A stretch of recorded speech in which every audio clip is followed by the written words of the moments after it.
nhớ rồng tận thấy trong nhiệt gì cái tiếng năng trà phải sợ đầu nhớ lim hòn nọ cụ giờ có là một thả chuẩn gì giờ nó xóa tôi phải nhớ vài đủ bao cho nên đó thọ trời tận thọ bé trong nhiệt gì cái tiếng năng trà phải sợ đầu bé ăn xí cho lòng đầu của con long ra mền nọ thảo pi nó một thảo sầu sẽ có yam thả tâm sầu dòng trái thia nó họ yam mồ uli trà trong tận tê thia vậy cho nên đó bé sĩ cho cá lòng đầu của cầm lòng ra mày nọ thế đi trồng phong như sao đó giờ gia đình đó nhớ cho lúc sĩ họ thì lúc trên nhung thằng đó nó nói chạy tàu kiếm nhớ cho lúc rò lòng cả là giờ thì lịch tàu mùa hè tàu giờ chỉ ba câu linh đạo thế nọ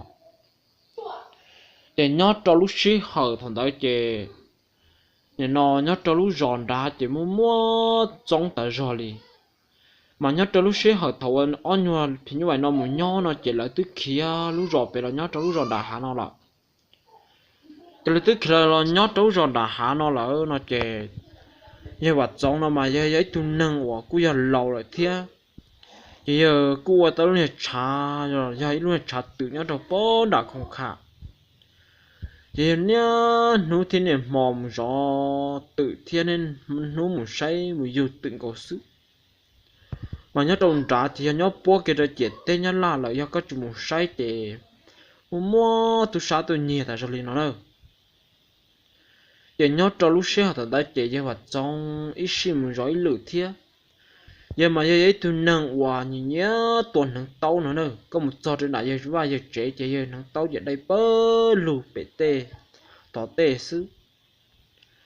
giờ nhớ li lúc xưa thật đã chết một gió tự linh tàu trẻ giờ cho cá lò nó nữa giờ cho cá lò chỉ cho như chấm nhọn một gió chỉ giờ trẻ đây cho mình nhọn hay tiề nếu một gió từ có rong nữa cho một tu sa nhẹ ê cú là một nhóc bé trẻ nói ở bên nu trò của mình cho cá tua gió trẻ nên mà đi cho cá lò trẻ cú là một nhóc bé trẻ nó chỉ là cú cháu năng thiết trẻ cho nên đó năng rồi chỉ là phía quá liệu đi nó cho cú chỉ tao rong nhỏ lì cái cú là một nhóc bé trẻ nó ở bên nu ê cú là một yếu thanh nhuận năng đầu tiên xin ở họ của bà rong nhỏ lì chạy của mình cho cá tua mà nhớ đi lúc xưa họ thằng đây chỉ vào trong tỏ mua lên đầu bao châu chỉ là do bao châu trâu xong lần ta chỉ giờ cứ giấy tu nâng và chỉ lo chỉ xia cứ chỉ mê thế ta chỉ giấy tu nâng như giống cái họ giờ là mà cứ giấy tu nâng và lò cái căng thì nó nơ giờ chỉ lo tàu bể trên nó tàu mua lên đầu on mò lên bê mò đó giờ là một ôn nâng thì y ót thân nâng trật ta là giờ cứ tao rong nho là thế nó nơ giờ cứ tao rong nho là thế chè như vậy tôi nâng và nhớ giò hà rong thế tôi nãy tôi nông tất nhiên mà như vậy tôi nâng nhẹ giò hà rong tất nhiên mà giờ họ chỉ họ tiền nhẹ tôi bỏ là giờ nhẹ tôi tên nhòa bỏ nó đi giờ mùi giò không chỉ giờ ngã tít ra thằng tao ngã ở bên tôi nhớ xí xú xí nó nữa giờ nhớ cho lúc xưa họ thằng tao nó chè giờ cho một trâu tới giờ chuyện nào nó nhớ trời bốn trào giờ là lú thắt tụ liên nó nữa hôm nào là lú cứ hà thắt tụ liên ra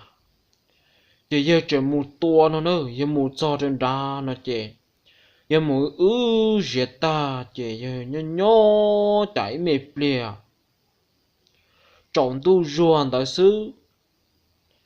chỉ những họ trồng tu ruộng tại xứ chè chả giờ lồng chả nuôi nà xí to nè nuôi nà xí chậu xí to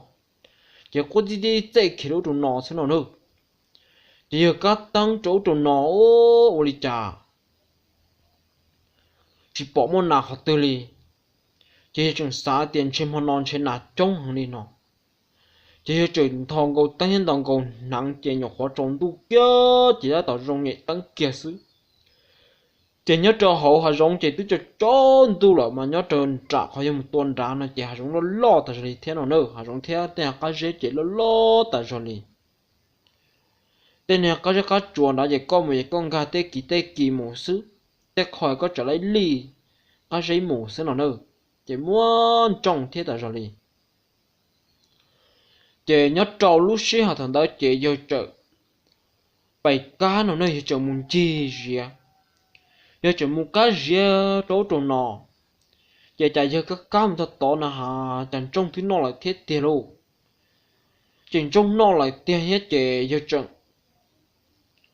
rõ nó này giờ rõ chị ilu gì nó chỉ sắm mà tổ cho bao tổ chi tổ trong có tí năng tụi nó tàn trò xứ có một khăn ở tụi nó lọ do đó thì nó có chồng muốn xây có các tăng tỷ ý tụi tí đó các chuẩn bị tí là thế nào chỉ giờ ilu gì chỉ tụi nó cho bé bao tụi là chỉ cho tụi trong cầu chỉ nhớ đi thằng đó chỉ cú xía thế chỉ để ôn trong trong đi giờ chạy hơi nhỏ khó muốn chỉ tí nữa nó cho nên tọt chơi nhỏ trong tọt nọ xứ giờ chạy hơi chia được bó sát tí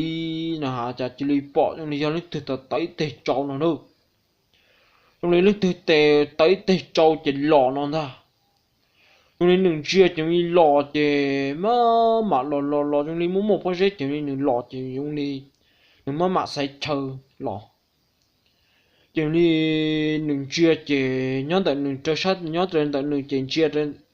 đi lúc trong trên tại đừng sát tí chỉ cũng giờ chỉ đây thế nào nữa dễ sự thế đấy mà nó luôn này cứ hạt nó to rồi bù hậu chỉ họ trật cái lúc trong là sát tí hay lúc nhớ để sát tí nọ cho nên tôi lúc nhớ sát tí nọ xứ cho nên chia trong đi tế từ trâu chỉ trả lò lên tận ta chỉ nhớ trong lúc xét thằng đấy chỉ nào chỉ đi chuyển nọ đi thế lo nào chỉ đi chuyển nọ đi thế chứ dừng chia chỉ lò chỉ có chỉ bao hay nuôi dừng chia để trâu chỉ lò chỉ thầu đây chỉ lo chỉ lò cho ra dù chỉ mê dù chỉ lò bao dù trâu cứ hàng ta chỉ lò bao dù trâu hậu chỉ mê dù lại chẳng như thế này trâu thằng nhỏ hóa tờ chỉ muốn làm đó chỉ nữa chẳng qua này nó chỉ lo nó nữa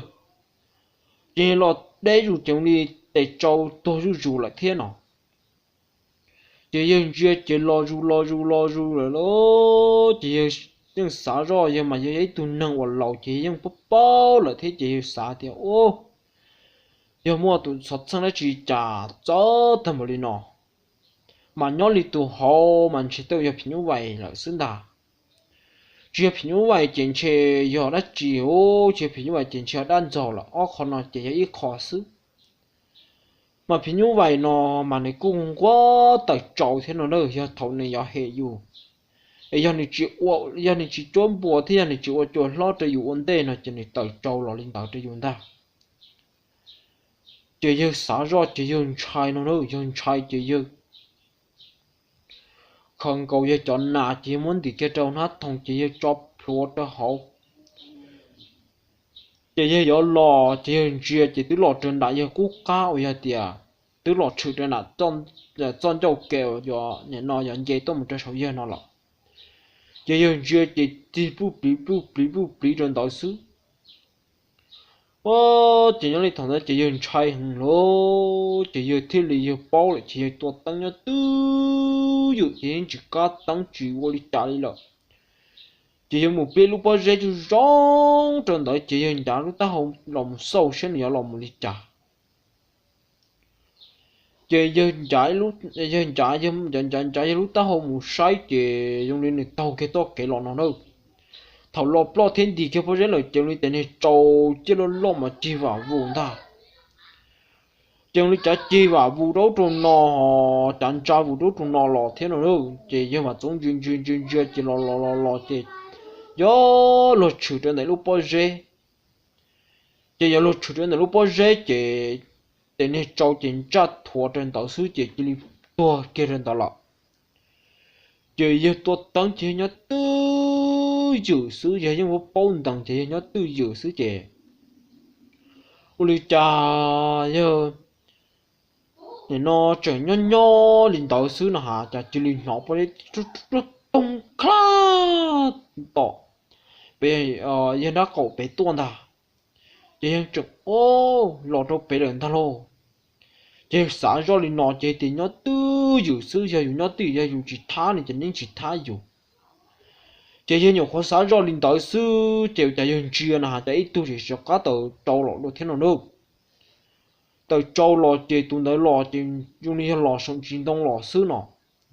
chỉ dùng chia chỉ lo đó tí lo chỉ dùng đi lo bút sòng chính tông chỉ tàu cho tệ trâu chỉ dùng đi dùng bỏ cho thì bỏ tên này chỉ má trên tông bơ lù nhá để tệ tín đã chỉ dùng đi nửa lo chỉ nửa cha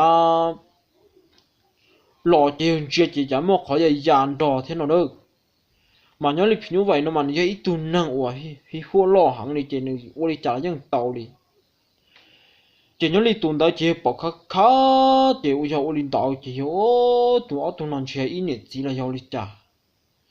chỉ nhớ lịch lúc xưa hở thế lúc chơi nhung thằng đó chỉ dùng trai chỉ lịch kia là một chế nó nữa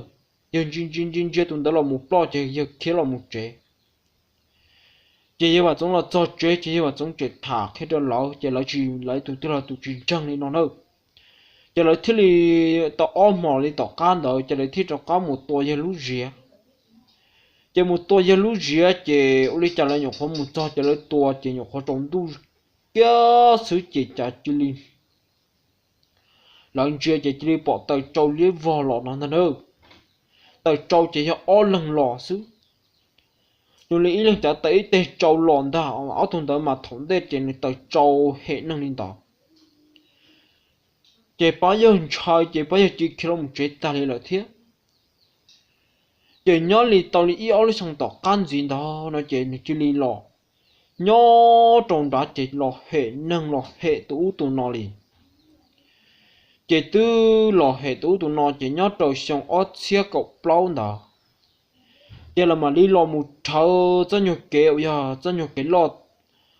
cho nhiều cái và lo một trái tiền lông cả thì nó giờ lỡ mà linh chế cậu thế chế tên này chế bù lì xả này chế cậu thế chế thâu thế tên nhiều chế quảng thở giờ lỡ lọt cho trên là lúc trong bao giờ đó nó nữa lỡ cho trên là lúc trong bao giờ đó giờ lỡ lọt tua mua bao giờ giờ lỡ lọt tua giờ lỡ lọt thấy cho nhiều cái hắn đó cậu một chữ đó lông cả thế còn họ một chữ cho bớt trả về mấy lũ rồng lo nhát được buồn hẳn tôi làm mũ nào nữa cho lấy trâu cho cái đó một cái chữ cho buồn trả chỉ lên đó chỉ lấy trâu lọt cho trên đó chỉ mua bao giờ chỉ lấy lọt tua bao giờ pi bông đó họ lúc chơi có chỉ đâu bao giờ cái căn đấu tụi nó xứ nó nữa chỉ kia thầu lúc chơi có anh đó lọt lên đó ta lọ nó chỉ chơi tụi nên đó chạy chơi là do đi trả chỉ li kia một lọ chỉ li chỉ bỏ lọ nhót cho hậu đây là thiên nào nữa chỉ nhớ li nên núi nè nò chỉ trong li cú trưởng bỏ nò thế cú trưởng bỏ nhớ đầu đi thế đó mà họ chỉ chuột tha năng nói thế chỉ lên đó nhớ li ra nò chỉ cú chúng nó cho là một thảo cho li nò xứ bên mặt đó là một sinh chi đùa nhớ đời li trong này nhớ đời li ra chia sẽ đời nhớ rồng ý trong cái gì sao đó